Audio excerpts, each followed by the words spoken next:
Welcome back, Soulful Society, to Soulful of Wellness, the multi-generational podcast brought to you by two functional imperfectionists and certified coaches who deliver tips to live your most authentic, balanced, and anxiety-free life. Self-compassion is the new self-care. So this week, we're diving into self-compassion with signs that you might be too hard on yourself and what to do about it.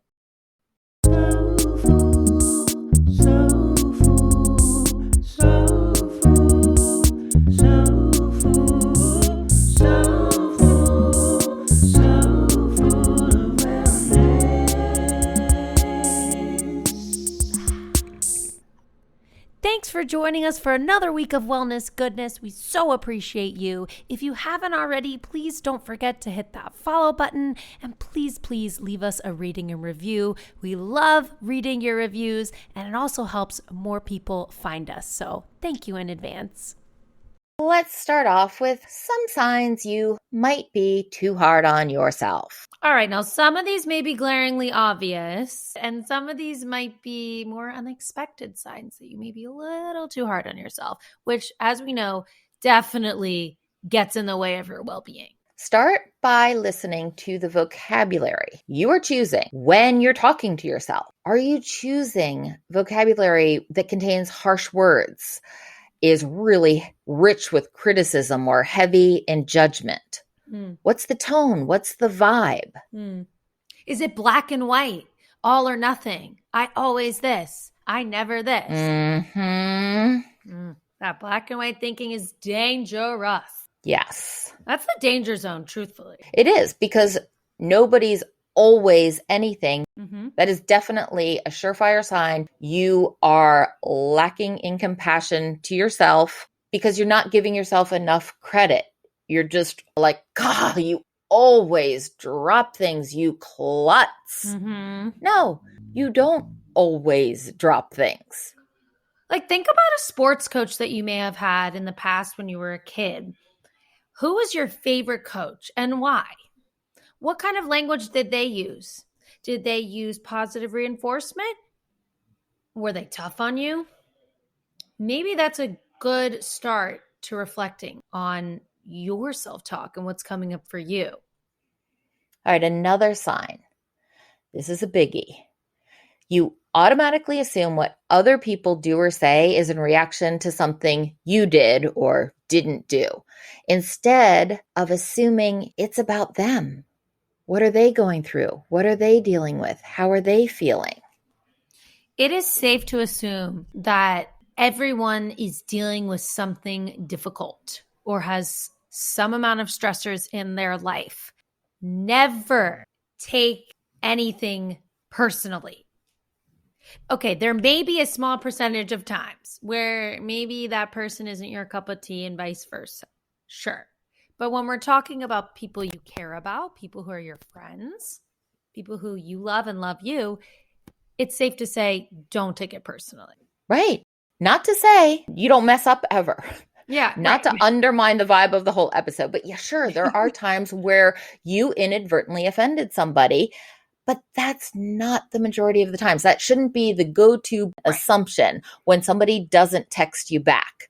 Your brain shouldn't go to, oh God, they're mad at me. What did I do? Or what did I say that upset them? Let me go back. Oh, let me think. Oh gosh, let me look back through my texts. Right. What were we talking about? What did I say? Could they have misinterpreted that? Like, no, that shouldn't be the underlying assumption you make. It's kind of normal I feel like that's a common experience. Yes. Maybe sort of overthinking your part in social interactions or overthinking your behavior. And that is a direct result of assuming it's about you.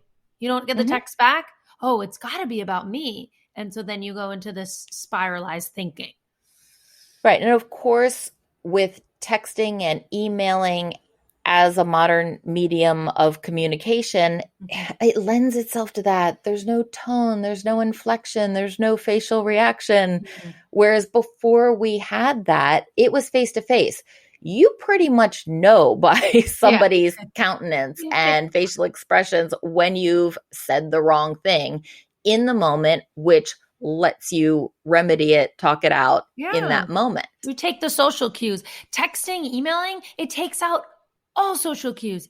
And bonus tip, if you're a person who likes to use punctuation, a lot of exclamation points when you're communicating over text, not everyone likes to do that. So don't take it personally if they don't have your same communication style.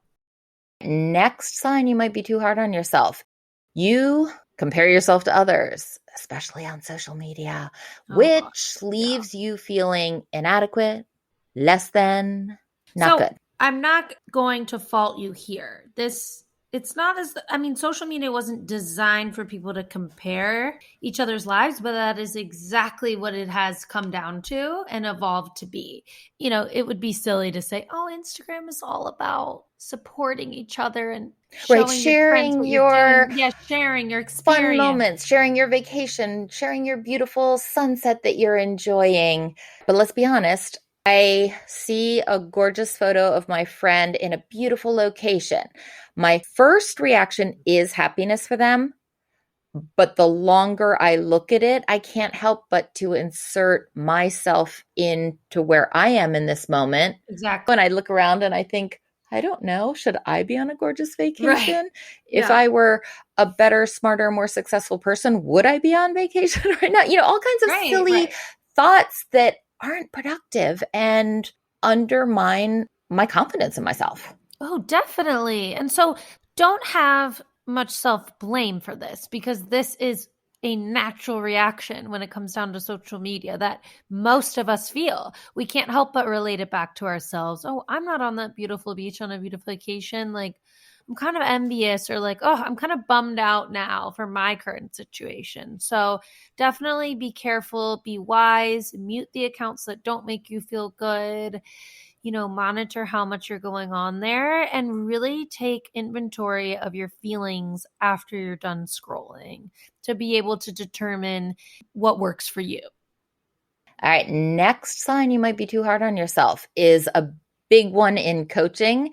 I know we've mentioned it in previous episodes when we talk about one role of the coach in the coaching engagement is we help clients celebrate the wins.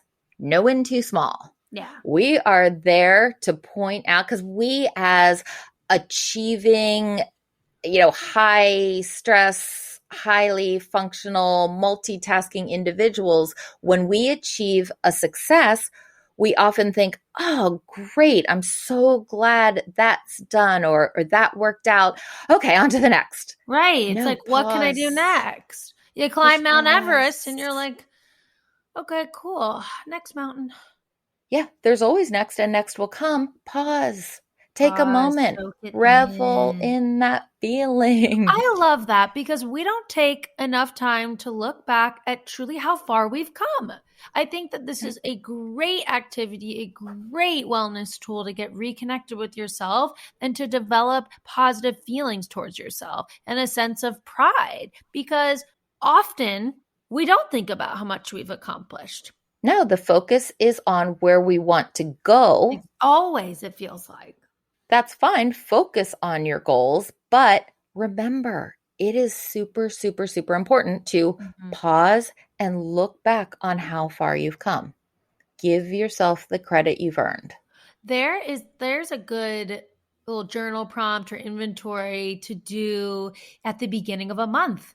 Take a look back. So I offer you this when you're looking forward and planning goals, fit in time to reflect back and give yourself a pat on the back. For every goal that you set, be proud of yourself for the ones you've accomplished. I love that. Even partial accomplishments. Definitely. So if you set a goal of X and you only made it to S, you made it to S. Yeah, you made it. That That's deserves amazing. acknowledgement. Totally. Mm-hmm. If you set a goal to hydrate more, or let's say like exercise 5 days a week, and you're exercising 2 days a week, but before it was 0, that's great. Pat yourself, Exactly. I'm exercising more, I'm hydrating more, like whatever it is. Like, don't let your barometer for success be so high that you're always chasing the end. You're always trying to fill it up.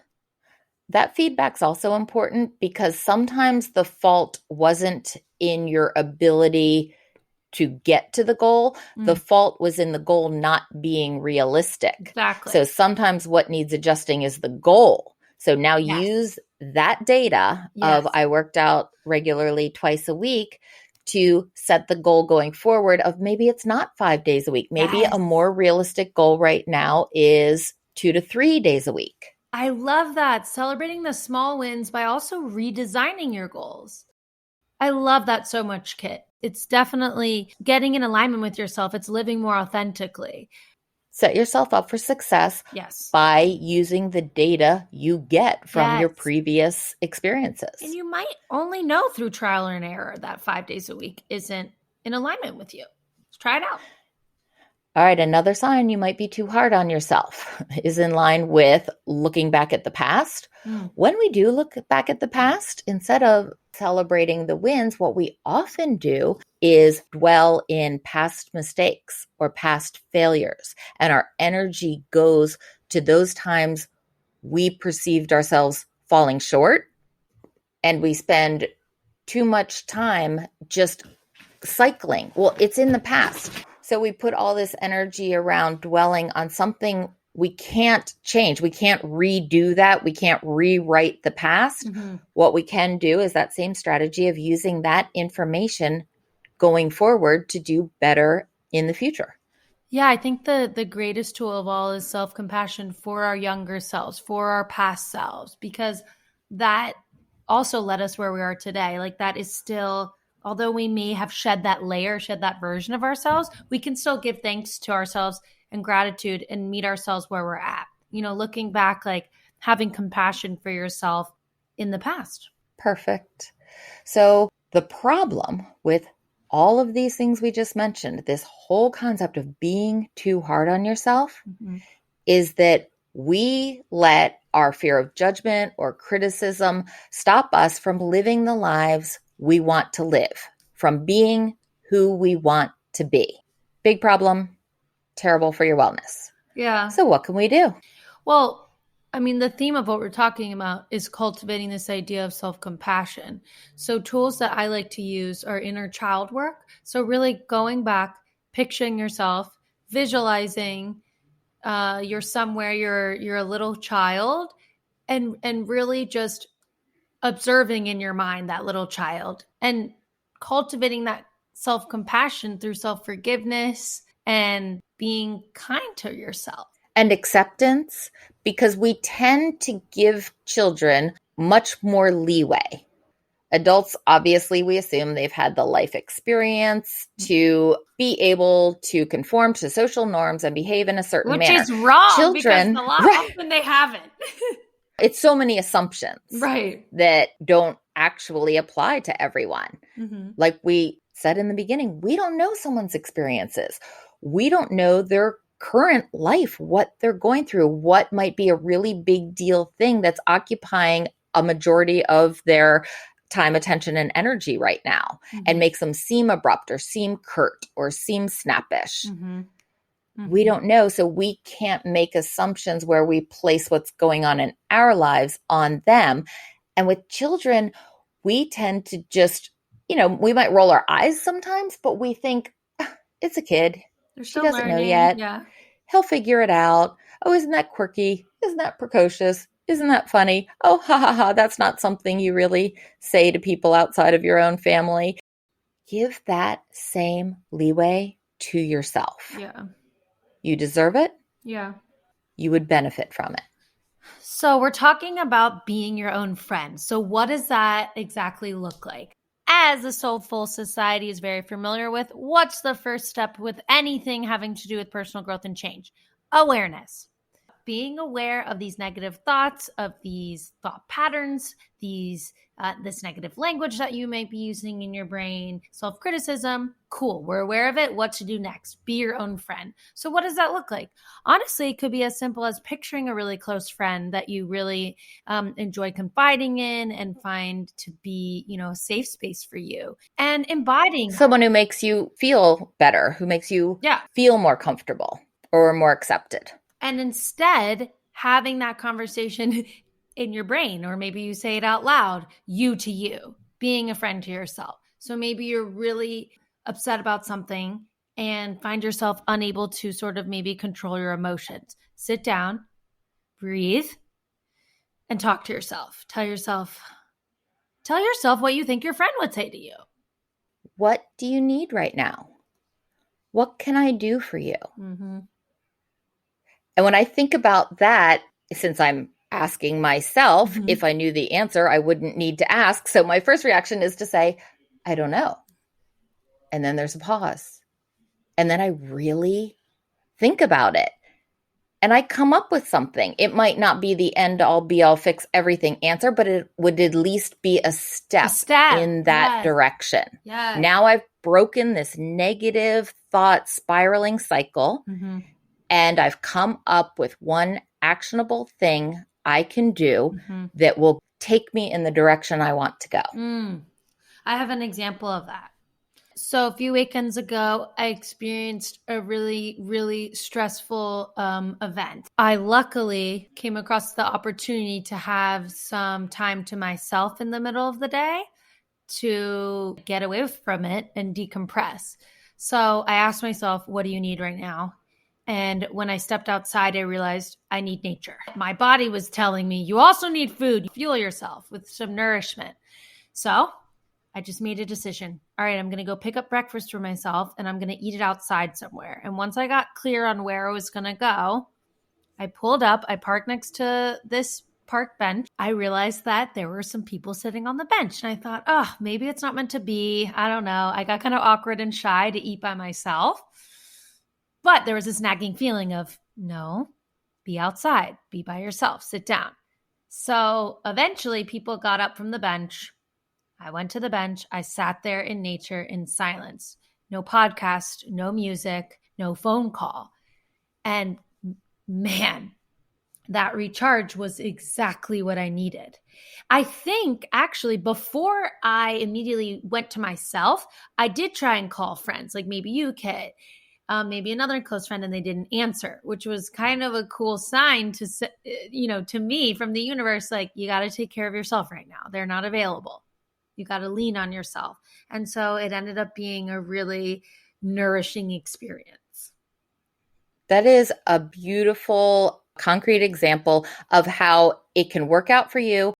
It didn't wind up looking like you thought it was going to look when you decided what you were going to do and started acting upon it, but it wound up meeting all the needs you had in that moment to reset the brain, break out of those negative thoughts spiraling around, and just get into a different vein of thinking. For sure. And the issue wasn't even like I was having trouble with self-criticism that day. It was just like a particular triggering stressful event that happened. And I needed a reset. I needed an energy reset. I needed a mental reset. And I just had to ask myself, what do you need right now? It can really, the simplest question can really lead to a positive shift. It sounds like the answer was you needed to be your own friend. Yeah, I did. I needed to sit there by myself and let nature work its magic. Beautiful. Being your own friend can look different from day to day, but I think it starts with awareness and asking yourself a question, what do I need? Or what would your friend ask you? What can I do for you? And spending a moment to go beyond, I don't know, obviously. Yeah, obviously you I'd don't be know. doing it. Yeah. It's the pause. It is the pause. It's the pause that breaks the cycle. Yes. Self-care can short circuit the vicious cycle between overthinking, feeling crappy, an emotional hangover, perseverating on thoughts that are at a minimum taking you nowhere, usually pulling you down as they spiral awkwardly through your brain and body. Yeah. Sometimes when you pause and check in with yourself, it can bring up uncomfortable feelings. Oh, yeah. In that moment, you are likely to be feeling down, which is why you're being so hard on yourself, why you're being so negative to yourself. But it's okay to take that time for yourself, to pause and sit with some of those feelings. Let them run their course. No way out but through. Oof. let them work themselves out. It doesn't mean the problem solved and life's better. It means you've calmed yourself down to the point where you can go on functionally. Ooh, you've self-soothed, you've self-parented, and you've relied on yourself to get out of a tough emotional space, which is empowering, energizing, and builds your self-confidence, because every success in this realm builds a tiny bit more confidence in your ability to do this for yourself. Yeah, to manage tough emotions, to get through stressful times, to connect with yourself. It gives you more confidence in who you are and being cool with yourself, sitting in alone time, sitting in those feelings, and get no way out but through. No way out but through. Unfortunately. But what's beautiful about that is the emotions will pass. Emotions are like waves in the ocean. They come and they go. But the only way to not get caught in the undertow is to ride the wave and to sit in the uncomfortable emotion and let it pass. If we get caught in the undertow, that looks like many things. Bad habits and relapsing into activities and behaviors that no longer serve you. And it feels like drowning. Yeah. But trust that you can't hold on to it. Everything passes. Yeah. We have a really fun episode. It's actually our 5th episode ever, so you might have to scroll down quite a lot. But it's Hello, Inner Gremlin, and it's about your inner critic. And it's based on a book by Rick Carson and really talks about the personification of your inner critic and how to meet that inner critic and to, frankly, shut it up. So if you want to hear more about the self-critic and self-talk, that episode is dedicated especially to that. Thank you for joining us again for another week of wellness. If you liked this episode, please give us those 5 stars and you can leave us a review. We will love you forever. Peace, love, and light. Peace, love, and light. The Soulful of Wellness hosts are certified health and wellness coaches. This podcast is intended to inform and entertain listeners on their wellness journey. This podcast is meant to enhance, not replace, listeners' care from doctors, therapists, or other medical providers. Soulful.